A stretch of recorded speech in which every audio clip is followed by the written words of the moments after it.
What's up everybody, welcome back to channel CodeX. I'm your host Afzal and you're watching part 2 of base HTTP client. In the last video we have seen how to create base client for all the API calls, and in this video we will see how you can handle all the exceptions thrown by those APIs. I will highly recommend you, if you haven't checked that video, link in the description, you go ahead and check that video first and then you can carry on with this video. So let's start without any delay right after this intro.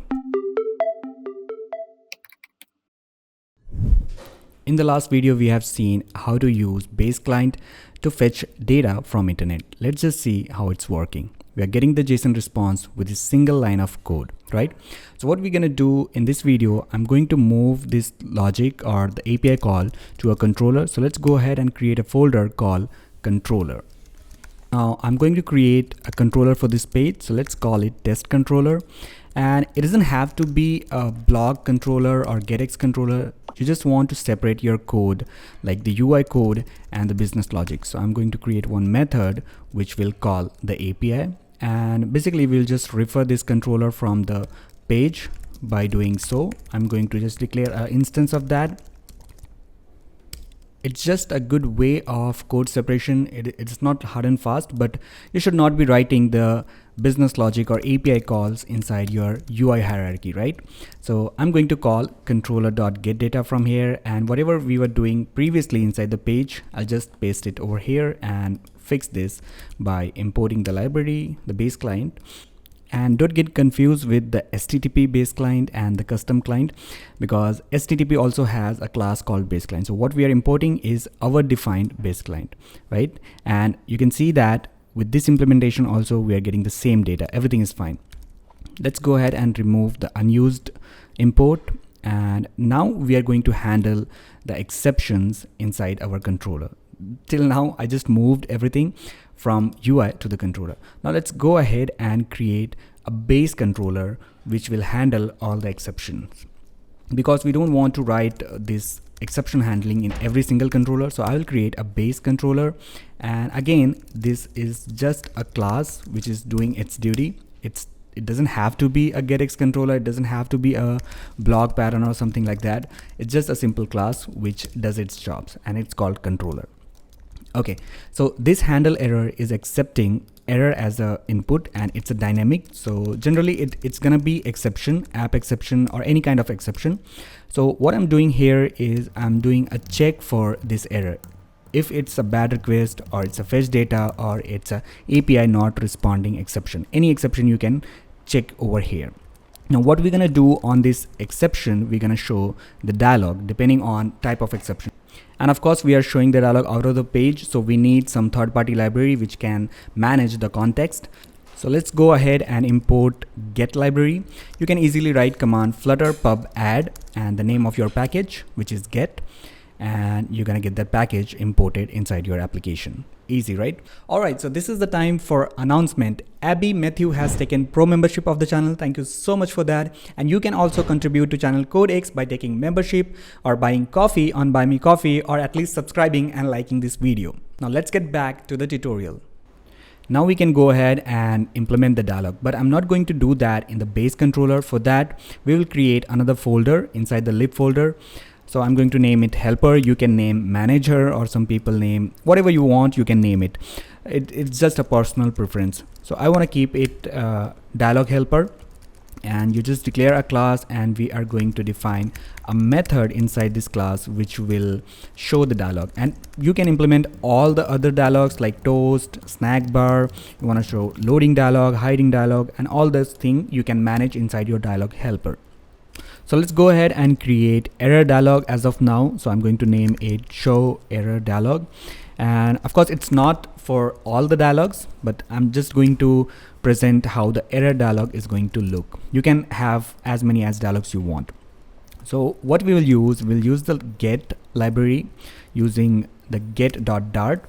And here you can just call the dialog method. Now this dialog is actually equivalent to show dialog inside Flutter. And what we're gonna use inside is a dialog class. You can use any material widget and it's gonna work fine for you, but dialog gives some extra control. So that's why I prefer to use a dialog inside get.dialog.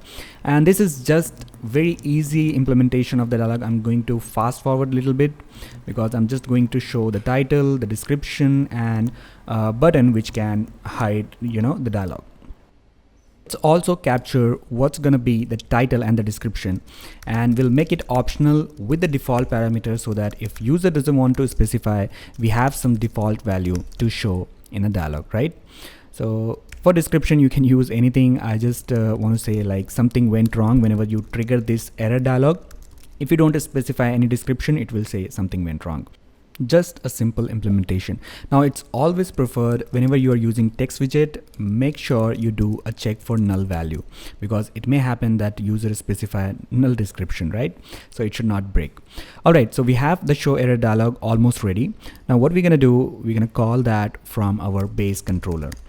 So I'm going to use the dialog helper and try to call, and we are not able to find that because that is not static. What it means, you need object to call show error dialog. So to make it available for everyone without creating instance of it, you can just mark it as static and you can call without having to create object of it. All right, so also in the show error dialog, I'm going to pass the error message which the exception has thrown. So you can get that message just like that and pass it as a description parameter inside show error dialog. That's it. Now let's go ahead and copy this thing for other issues also, like other exceptions also.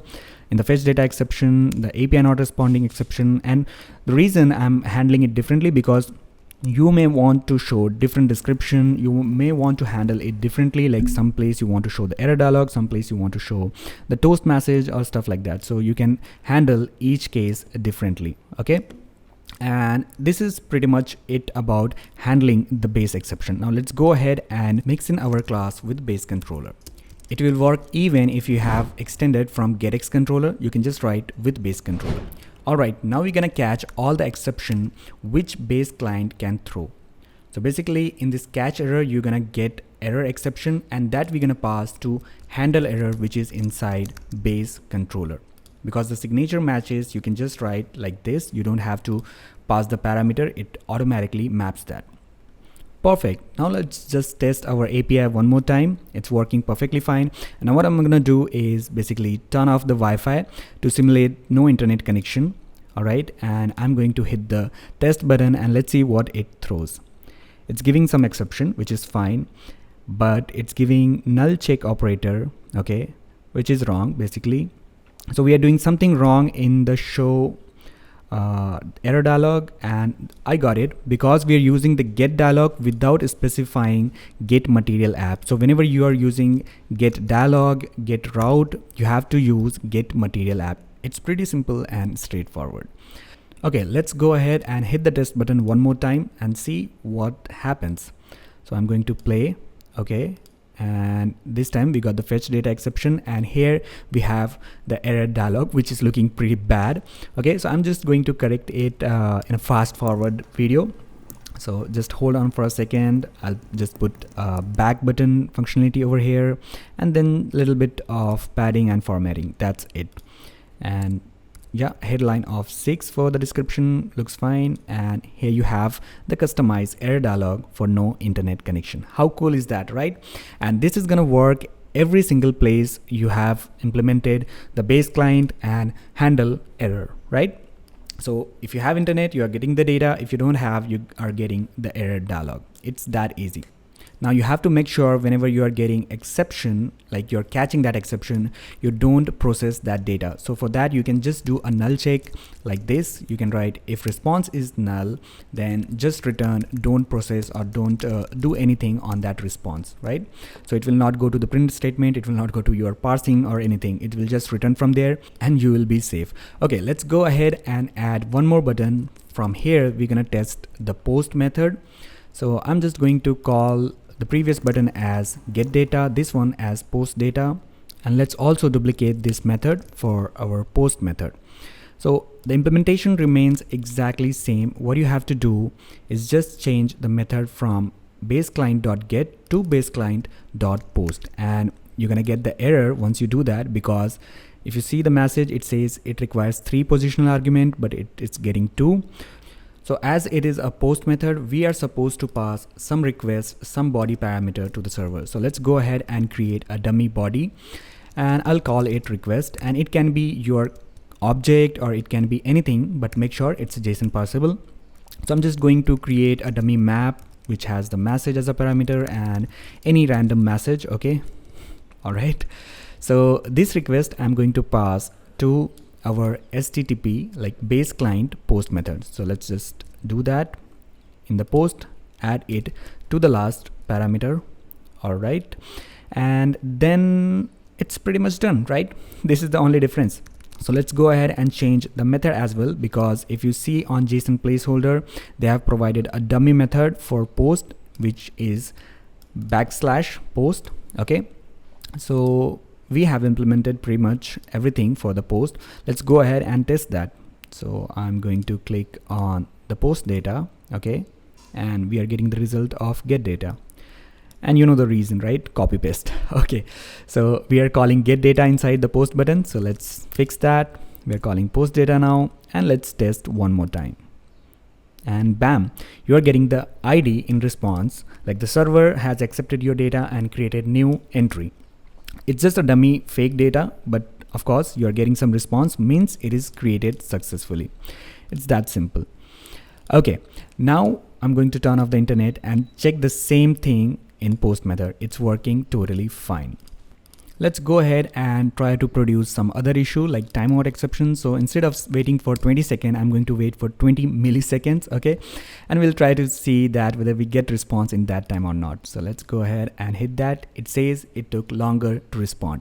So basically our timeout or exception is also working. Now in the previous video, I have used JSON.decode in the post method, which is wrong. You should be using JSON.encode while sending data to the server. So just correct that if you have used JSON decode, and also add case 201 in the process response so that the post method works successfully. I hope you people enjoyed this video. In part third of this series, I will show you how you can create loader dialog whenever you're calling API. So make sure you subscribe the channel, hit the like button if you haven't done yet, and leave your feedback in the comment section below. I will see you guys in the next one.